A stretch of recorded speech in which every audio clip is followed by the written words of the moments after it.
Ребят, вышел. Время начало 6-го. Избушка пока.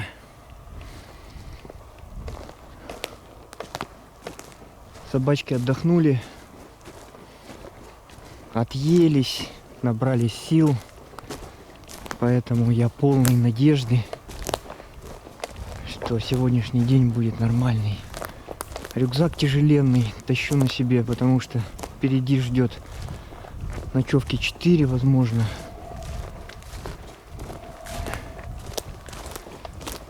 Поэтому идем ходовой охотой.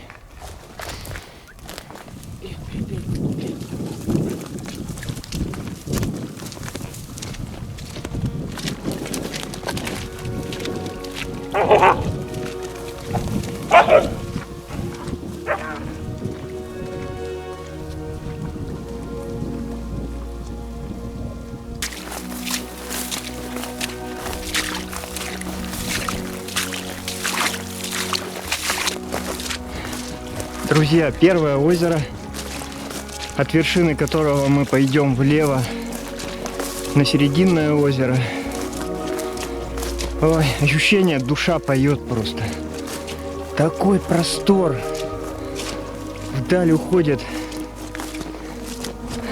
хвойные гривы до горизонта. В этом диком краю просто переполняют эмоции. Собачки впереди, Умка и Леший. Настроение у них отличное. Лешик нашел голову щуки, челюсти. Рыбы здесь немерено. Это озеро уникальное.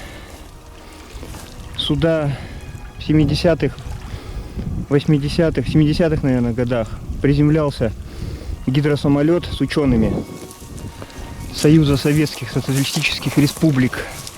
И они изучали это озеро. И ханту местному, Виктору Тимофеевичу, сказали, что тебе повезло, так как это озеро уникальное. Здесь каменистое дно. Я вот иду по берегу озера, и нет-нет попадаются такие темные валуны. Каменистое дно, и вода в озере очень чистая, прям прозрачная.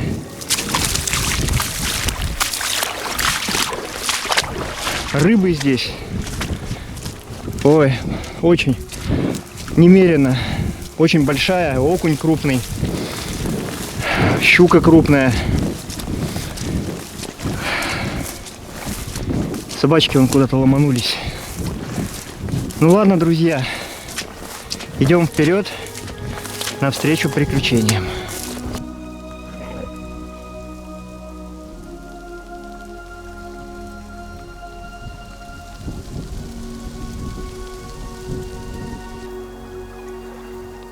Ребят, а вот и медвежий след свежий. Прям вообще свежий. След медвежонка. Медведица с медвежонком ходила. Прям вообще свежий. Ну вот и первая. Умка, вот. Лешик. Первые медвежьи следы. Ну прям свежие. Ладно, двигаемся дальше.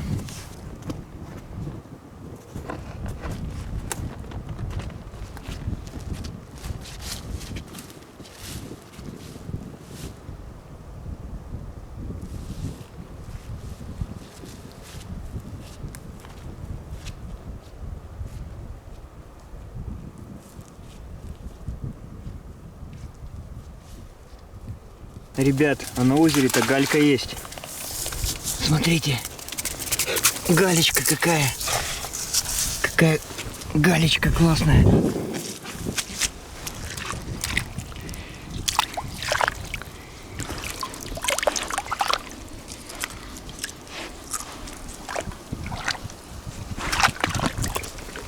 А есть галька, есть и глухарь.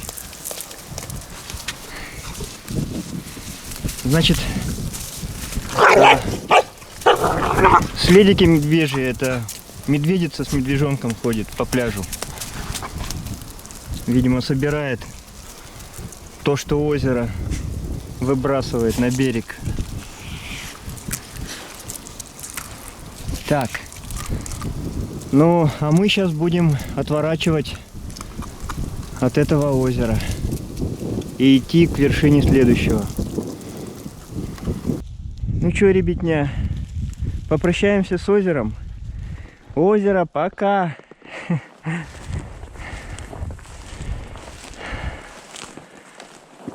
Ребят, такие галечники тут под конец открылись. Мощные. На гальке глухаря не было, но возможно он вот здесь будет. На гриве.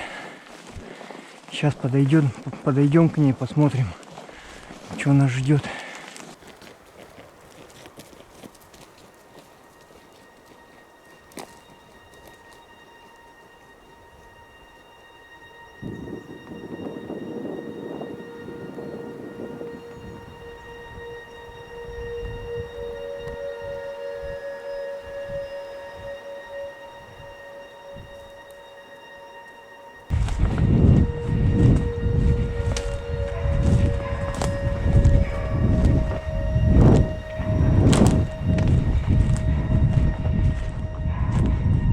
Умка работает.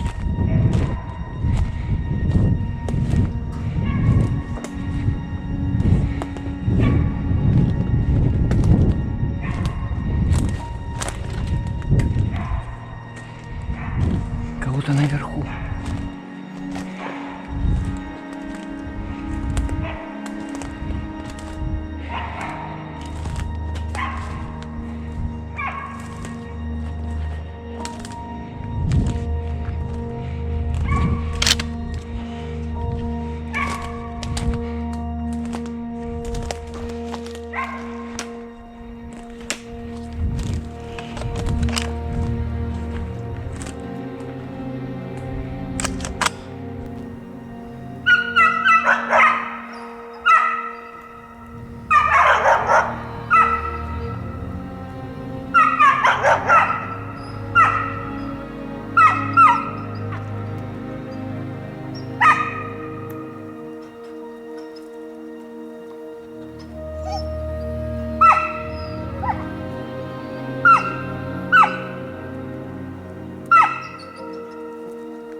Все, братва. Отдых заслуженный.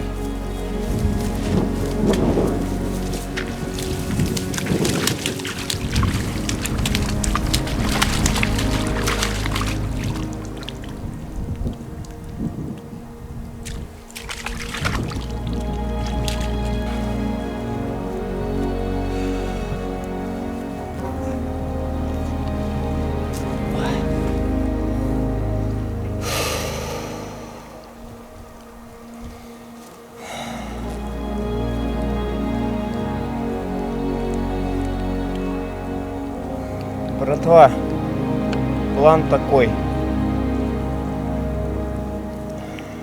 Сейчас тяжело прорываемся к вершине озера следующего, большого. Форсируем ручей, качкарник. Сейчас цель одна.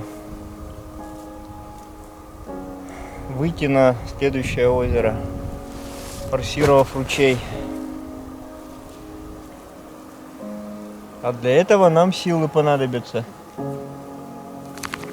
Да, Умка?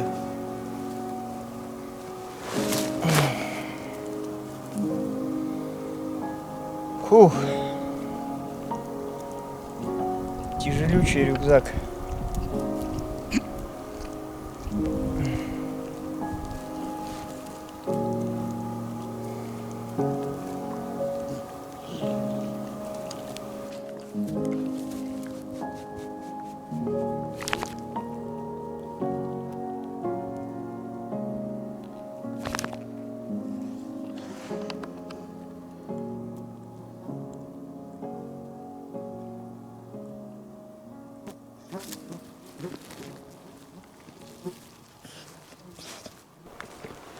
Начали попадаться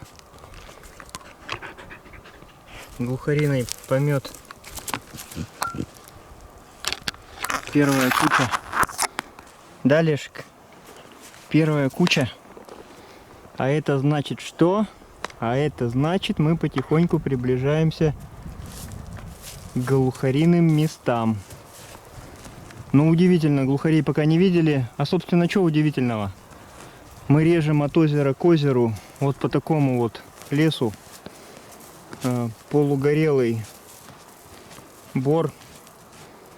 Здесь глухарю делать нечего, если только где-то галечка.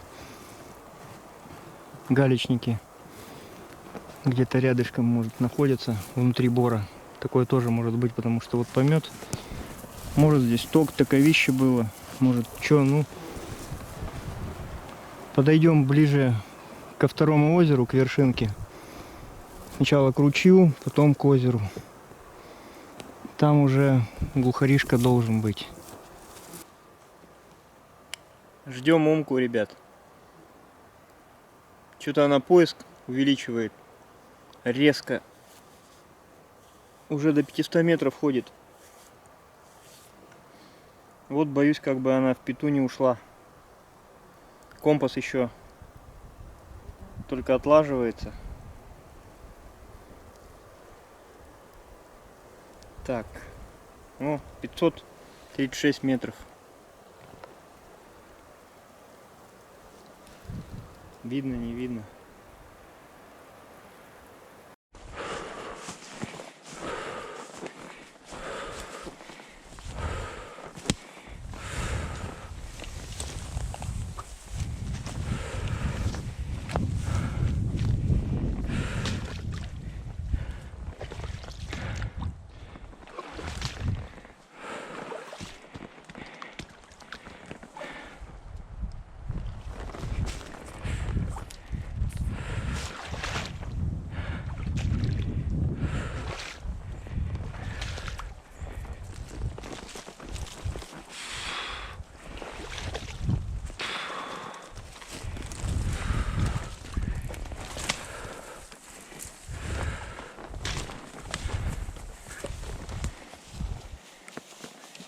Лешка, айда, форсируй ручеек.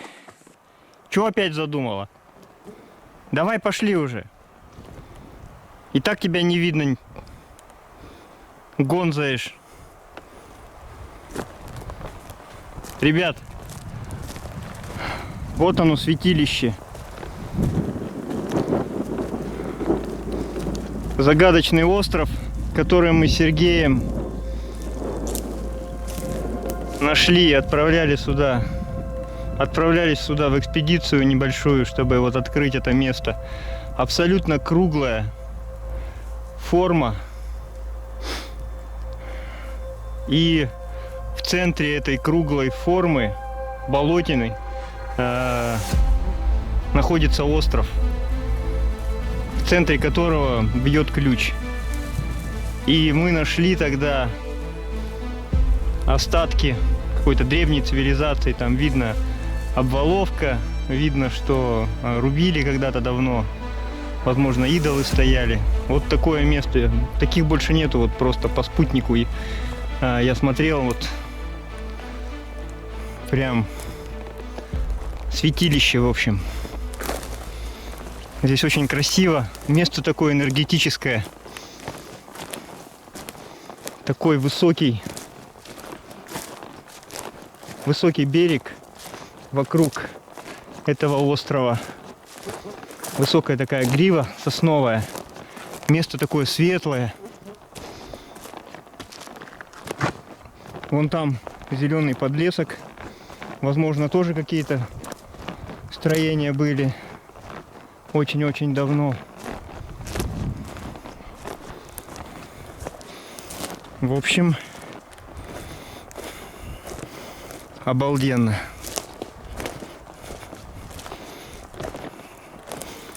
Пересекли мы ручей, болото. Усталость накапливается, но нам надо дойти до конечной точки, где уже будем базовый лагерь разбивать.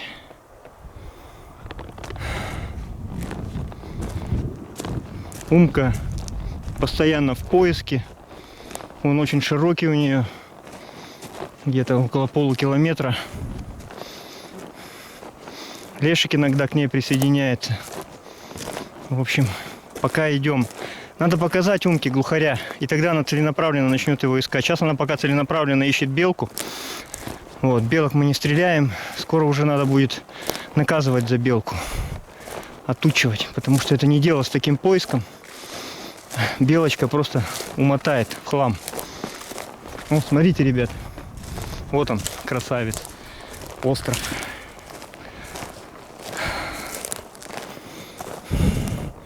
Очень красиво.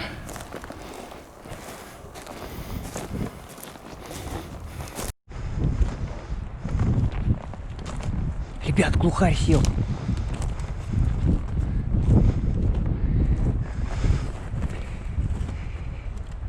Эх. Чё же он не сидит-то, а? Ну ё-моё, столько мяса улетело. Собака была уже под деревом. Эх. Уже ноги еле несут. Наверное, за 20-ку нашагали. С таким-то рюкзачищем. А мясо-то не взяли. Кашки немножко, блин. Блин, ну по классике подорвался, сел. Собачки полукруг сделали, к нему присоединились, он слетел. Ой. Подхожу к месту, где буду ночевать. Глухарь порыл, глухариные покопки. И вот она, галечка.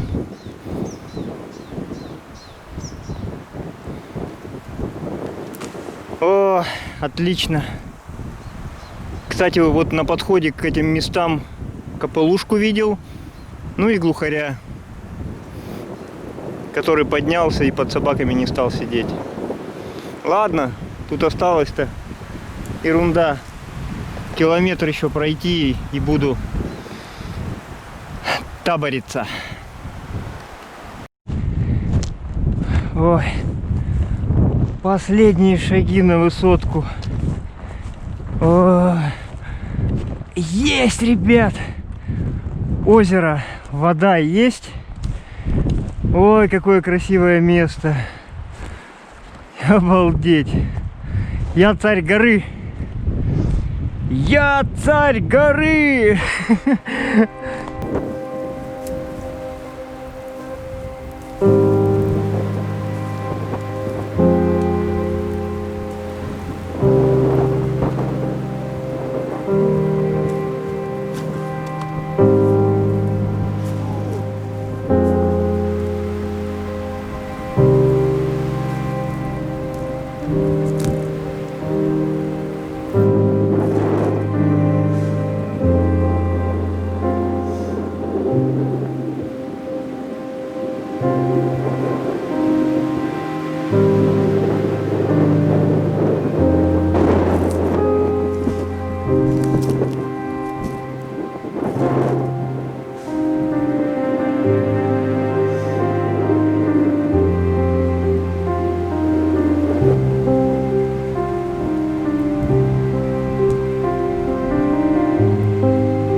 Фух, ребят, припозднился. Темень. Успел надью сделать. Запалю ее ближе к ночи. Сейчас пока маленький костерок буду поддерживать. Кушать приготовлю. Крупу отварю. И из дичи у нас сегодня будет рябчик. Рябчик без головы, ребят. В общем, такая интересная, смешная история получилась. Иду, я уже подхожу сюда, вот в эти места. Пока шел, птицы вообще не было, потому что шел по барам, таким полугорелым, в центральной части бора. Ну, там птицы откуда? Она обычно держится кромками болот, озер. Ну и галечников там не было. И вот уже сюда начал подходить и увидел галечники. Ребят, здесь везде галька, причем камень не крупный и мелкая галечка, поэтому и птица сразу появилась, копылушка и глухарь. Но, к сожалению, глухарь улетел, копылушка тоже, вот рябчик. И, значит, я иду, у меня в стволе пуля, потому что такие лосиные места пошли. В стволе пуля, ну, естественно, прошел где-то за день километров, наверное, 25 с тяжелым рюкзаком. Уже голова не соображает ничего, уже лишь бы дойти. Устал шибко. Так, в стволе пуля, поднимается рябчик, а до этого ушел глухарь, и я посетовал, что собак нечем будет кормить, да и самому мясо не поесть. Влетает рябчик, я скидываюсь и стреляю. Стреляю, думая, что у меня дробь. Рябчик падает, леший бежит, давит его. Я поднимаю рябчика, а у рябчика головы нету. Я думаю, леший что ли съел? Ну и положил, и пошел дальше. А потом вспоминаю, что у меня в стволе пуля была. Пулевой патрон. То есть, получается, я в рябчика с 35 метров попал в голову. И отсек ему голову пулей 12 калибра. Вот такая вот, ребят, необычная история.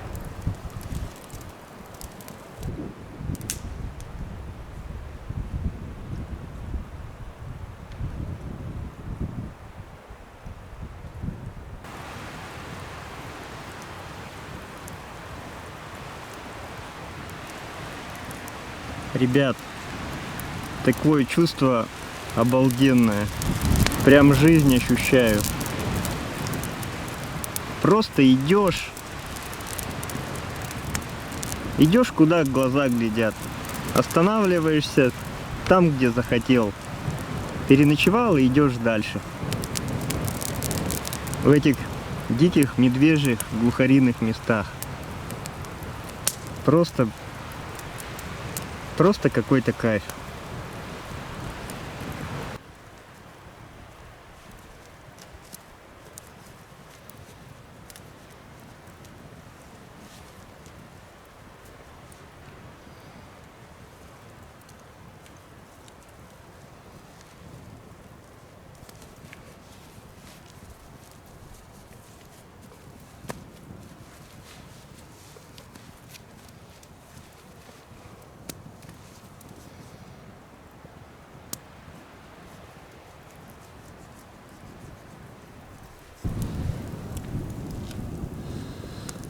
Ребят, рис с рябчиком.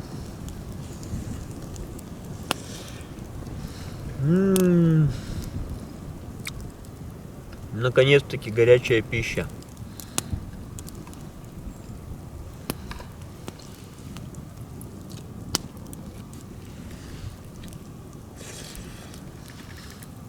Надеюсь, завтра мы все-таки добудем глухаря.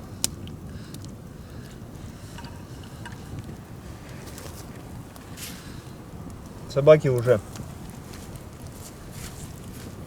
принципе-то, глухарь поднимается, собаки бегут, находят его, и он слетает. Уже дважды такая была катавасия.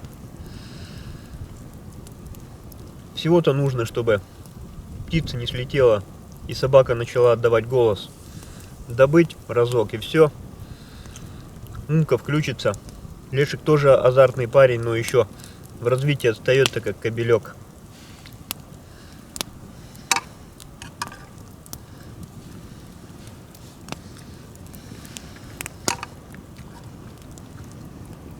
Сейчас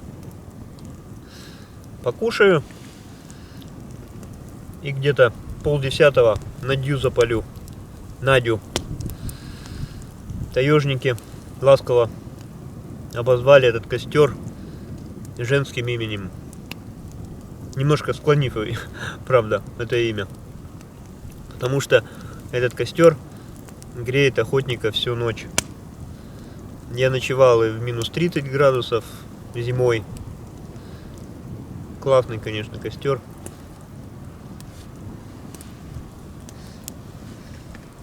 Не нужно беспокоиться о дровах, там постоянно подтаскивать, всю ночь не спать. Запалил, и до самого утра он будет гореть равномерным пламенем. Как камин. Очень здорово.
О, ребят, отлично.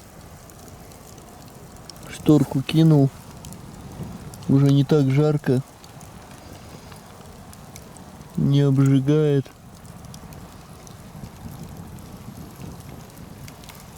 И тепло проходит сквозь шторку из стекловолокна. Здорово. Так уютно.